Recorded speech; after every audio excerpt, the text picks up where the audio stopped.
ladies and gentlemen. I am Rosan LPO from Bitivited FSM 3B. So, Lesson 6 is all about culture, or how it defines moral behavior. The absolute freedom that existentialists and phenomenologists are talking about exists in a world with all its spatio-temporal conditions or its facticity. So when we say facticity, it refers to the givens of our situations such as our language and our environment. Our previous choices in our very selves um, in their functions as in itself constitute our facticity. When we say culture, it is the integrated pattern of human knowledge, beliefs, and behaviors.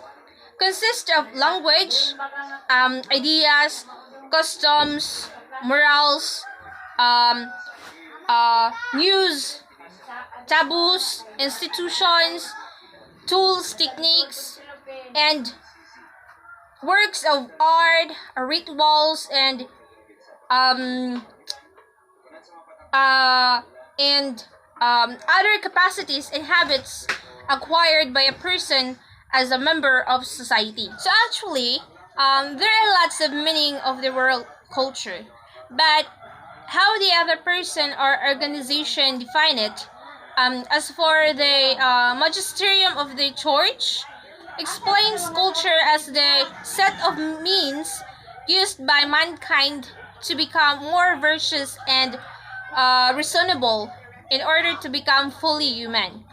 Simply means culture is opening up to the divine and ultimately to a religious dimension.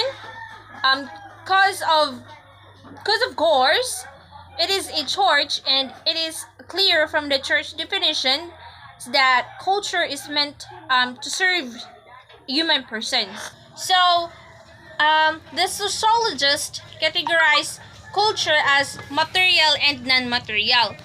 So when we say material, it is the physical object that a society produces, like tools, streets, homes, and toys, etc.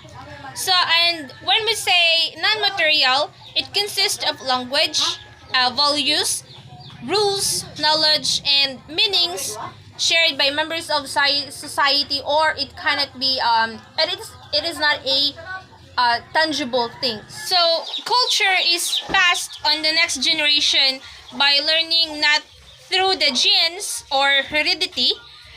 It includes all human phenomena, which are not purely results of human genetics. So now let's move on to the human person and culture. So as a moral agent, you are born into culture. Factual reality you have not chosen. You are not born nothing. So Aristotelico, the mystic culture, or a Greco-Roman culture that influence and shape the moral life of those who have been exposed to it. So that those who are born to this culture, educated through this culture, are persuaded that there is God. That is God, that a divine order and law keep and govern the world, which includes you. So now to the inculturation and acculturation.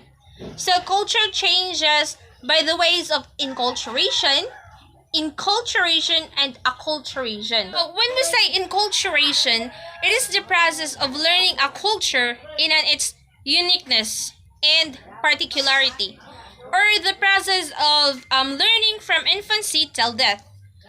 The components of life is one's culture. And let's go to inculturation, or the intimate transformation of authentic cultural values through their integrations of Christianity and the insertion of Christianity into various human culture.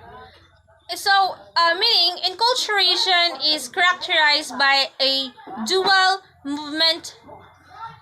Example, for an instance, a theologic movement towards via the incarnation and the transmission of its values, and a movement towards the church that involves the incorporation of values that come from the cultures the latter encounter. So other meaning of enculturation is that it refers to the mythological process in which the gospel is rooted in a particular culture and the latter is transformed by its introduction to Christianity. So let's move on to the acculturation, or the cultural modification of an individual, group of people adapting to or borrowing traits from another culture. So simply as it is the process by which people learn and adapt a new culture. So how culture shapes the moral agent. So culture affects the way we evaluate and judge things. Some societies consider it alright gathering vegetables in the backyard of their neighbor and considering the act as getting a share. So and on the other societies, if we do that, it is called stealing. So culture affects human behavior. Not all cultural practices are morally acceptable. So that would be all. Thank you.